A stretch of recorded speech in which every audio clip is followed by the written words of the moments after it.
चला तर आमच्या सोसायटीमध्ये गणपती बाप्पांची प्राणप्रतिष्ठा होणार आहे, तर त्यासाठीच आता 4 दिवस सलग कार्यक्रम होणार आहेत. तर आज गणपती बाप्पांची मिरवणूक काढायची होती, त्यासाठीच मी तर छान असं रेडी झाले होते आणि खाली मंडप वगैरे टाकून मस्त सजवलं होतं आणि ते हार वगैरे बनवायचं काम पण चालू होतं. तर आम्ही पण गेल्यावर थोडेसे हार वगैरे बनवले आणि त्यानंतर मग गणपती बाप्पांची मिरवणूक वगैरे निघाली आणि गणपती बाप्पांना मंदिरमध्ये आणून ठेवलं होतं आणि नंतर आम्ही तिथं मग छोटीशी रांगोळी वगैरे काढली, कारण की नंतर तिथून कार्यक्रम पण सुरू होणार होते.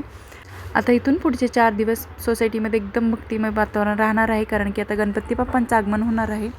तर आज अगोदर मिरवणूक वगैरे काढल्यानंतर गणपती बाप्पांना असं पूर्णपणे कव्हर वगैरे करून ठेवलं होतं आणि जे काही कलश होते ते पण तिथंच मांडून ठेवले होते आणि मग ते दुपारपर्यंत सगळं आवरलं आणि नंतर घरी जाऊन मग मी काव्यासाठी हे ब्रेड पिझ्झा बनवले होते छोटे छोटे.